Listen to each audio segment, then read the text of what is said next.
Om Sairam. Welcome to my channel Shri Sai దివ్య చరణాలు. బాబా గారి భక్తుడైన బాపు సాహెబ్ దుమాల్ కోసం తెలుసుకుంటున్నాం కదా మరికొన్ని విషయాలు. ఎంతో అచంచలమైన విశ్వాసం దుమాల్కు బాబా పైన. అంతేకాదు దుమాల్కి చాలా యుక్త వయసులోనే భార్య చనిపోతుంది. అప్పటికి దుమాల్ గారికి 35 సంవత్సరాలు మాత్రమే. అయినా బాబా రెండో వివాహం చేసుకోవద్దు అన్నారని అస్సలు రెండో వివాహం చేసుకోరు. దుమాల్ భార్య 1909 సంవత్సరంలో చనిపోతుంది. దుమాల్ తన అనుభవాల్లో రాసుకున్నారు. ఏమని అంటే, బాబా నాకు రెండో వివాహం వద్దు అని అన్న తర్వాత ఆనందకరమైన ఒంటరి జీవితాన్ని గడుపుతున్నాను. ఎవరైనా ఇలా రాసుకోగలుగుతారా? ఎవరైనా ఈ విధంగా ఉండగలుగుతారా? అంత ఆనందంగా ఉండగలరా ఎవరైనా? బాబా అంటే గొప్ప నమ్మకం దుమాల్కు. అంకిత భక్తులకే ఇలాంటి విశ్వాసం ఉంటుంది. సరే, ప్రతి నెల సార్థకర్మలు చేస్తూ ఉంటారు దుమాల్. 5వ నెలలో బాబా చెప్తారు దుమాల్కు 6వ నెలలో షిరిడీకి వచ్చి తన భార్యకు సార్థకర్మను చేయమని, తన భార్యకు సద్గతి కలిగిస్తాను, విముక్తిని కలిగిస్తాను అని చెప్తారు. అప్పుడు 6వ నెలలో షిరిడీకి వచ్చి సార్థకర్మను చేస్తారు బాబు సాహెబ్ దుమాల్. అప్పుడు బాబా ఒక గొప్ప అనుభూతిని కలిగిస్తారు. తన భార్యకు ముక్తి కలిగే అనుభూతిని దుమాల్కు కలిగిస్తారు. చాలా కృతజ్ఞతను తెలుపుకుంటారు దుమాల్ బాబా గారికి. దుమాల్ లాయర్గా తన వృత్తిని చేపట్టి అనేక కేసులు వాదించేవారు. ప్రతి కేసులో బాబా కృప వల్ల విజయం సాధించేవారు. అయితే లౌకికంగా జీవితంలో ఒంటరిగా మిగిలిపోయినా తన వృత్తిపరంగా చాలా ఉన్నత స్థితికి వెళ్తారు. ఇక్కడ మనం అర్థం చేసుకోవాల్సింది ఏంటంటే, బాబా మనల్ని ఏ స్థితిలో ఉంచితే అదే స్థితిలో మనం ఉండిపోవాలి. ఆ విధంగా దుమాల్ జీవితం తెలిసిన వారందరూ, తన మిత్రులు, వారి బంధువులు చాలా ఒత్తిడి చేసేవారు. నువ్వు మళ్ళీ రెండో వివాహం చేసుకో అని, నీకు ఇంకా వయసు ఏమీ అయిపోలేదు అని ఎంతోమంది ఒత్తిడి చేస్తారు. ఆఖరికి దుమాల్ మేనమామ అయిన రాజబహదూర్ బాపూరావు చాలా ఒత్తిడి చేస్తారు. దుమాల్ అస్సలు ఒప్పుకోరు. బాబా అనుమతి లేనిదే నేను ఏ పని చేయను అని చెప్తారు. అయితే పద షిరిడీకే వెళ్దాం, బాబానే అడుగుతానని దుమాల్ని తీసుకొని షిరిడీకి వెళ్తారు వారి మేనమామ అయిన రాజబహదూర్ బాపూరావు. కానీ దుమాల్ ముందే చెప్తారు, నేను మాత్రం మసీదులోకి రాను.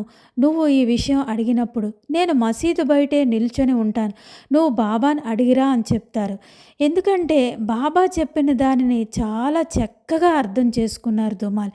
అయితే షిరిడీకి వెళ్ళిన తర్వాత వారి మేనమామ మసీదులోకి వెళ్ళి బాబాని అనుమతి అడగడానికి వెళ్తారు. దుమాల్ దూరం నుంచి బాబా ముఖం చూస్తూ ఉంటారు. బాబా ముఖం చాలా చిరాకుగా, చాలా అసంతృప్తిగా ఉంటుంది. 5 నిమిషాల తర్వాత దుమాల్ మేనమామ చాలా విచారంగా వస్తారు. దుమాల్కి అర్థమవుతుంది బాబా ఒప్పుకోలేదని. అయినా సరే వారి మేనమామ సర్ది చెప్పే ప్రయత్నం చేస్తారు. కానీ దుమాల్ ఇలా చెప్తారు, మీరు ఎన్ని చెప్పినా సరే నేను బాబా చెప్పిన మాటనే నమ్ముతాను, నేను దానినే ఆచరిస్తానని చెప్తారు దుమాల్. దుమాల్ గారికి లాయర్ వృత్తి అంటే చాలా పిచ్చి. తను ఏ కేసు వాదిస్తే అది గెలవడానికి అహర్నిశలు కష్టపడేవారు. బాబా దుమాల్ వివాహం చేయకుండా ఉంచారంటే దుమాల్ ఏదైతే ప్రేమిస్తున్నారో దానిలో చక్కటి పేరును తీసుకు రావడానికే బాబా ఆ విధంగా ఉంచారేమో. దుమాల్ ఒకసారి ఇలా చెప్తారు, నేను ఏదైనా కేసు వాదించేటప్పుడు బాబానే నా మెదడుకు ఆలోచనలు ఇచ్చి నా కేసు గెలిచేలాగా చేశారు అని చెప్పేవారు. ఒకసారి బాబా దుమాల్కు ఒక కేసును అప్పగిస్తారు. అదేంటంటే, షిరిడీలో అన్ని గ్రామాల్లో ఉన్నట్లుగానే వర్గపోరు, గ్రూప్ తగాదాలు, ముఠా తగాదాలు ఉండేవి. అయితే ఒకసారి ఒక స్త్రీని అవమానించిన కేసులో బాబా సేవకుడైన రఘు పాటేల్ ఆ కేసులో ముద్దాయిగా పెడతారు. ఆ రఘు పాటేల్ తాత్యాకు చాలా క్లోజ్ ఫ్రెండ్. మనందరం చాలా సినిమాల్లో బాబాగారి చూసే ఉంటాం. తాత్య వారందరూ కూడా చిన్నపిల్లలుగా ఉన్నప్పుడు బాబా మీద రాళ్ళు విసిరేవారు. అందులో ఒకరు ఈ రఘు పాటేల్. చాలా చిన్న వయసులో, తెలియని వయసులో అయినా సరే అలాంటి కొంటి పనులు చేసిన బాబా తాత్య పాటేల్తో పాటు రఘు పాటేల్ని కూడా తన ఒడిలోకి లాక్కున్నారు. అయితే కోర్టు శిక్ష విధిస్తుంది. 6 నెలలు కఠిన కారాగార శిక్ష రఘు పాటేల్కు. అయితే ఆ తీర్పు కాగితాలు తీసుకొని కోపర్గావ్ నుంచి షిర్డీకి వచ్చి తాత్య అప్పటికే షిరిడీలో ఉన్న కాకాసాహెబ్ దీక్షిత్ గారికి, కపర్దే గారికి, సాటే గారికి చూపిస్తారు. కానీ అందరూ చెప్తారు సాక్ష్యాలు చాలా బలంగా ఉన్నాయి. చాలా ఎక్కువ సాక్ష్యాలను, వాంగ్మూలాల్ని సేకరించారు ఎదుటివారు. కాబట్టి చాలా కష్టం అని చెప్తారు అందరూ. కానీ తాత్య ఇవేమీ పట్టించుకోకుండా బాబా దగ్గరికి వెళ్తారు. మసీదుకి వెళ్ళి అడుగుతారు, బాబా ఎలా అయినా రఘు పాటేల్ని విడుదల అవ్వాలి, కానీ అందరూ చాలా కష్టం అని చెప్తున్నారు.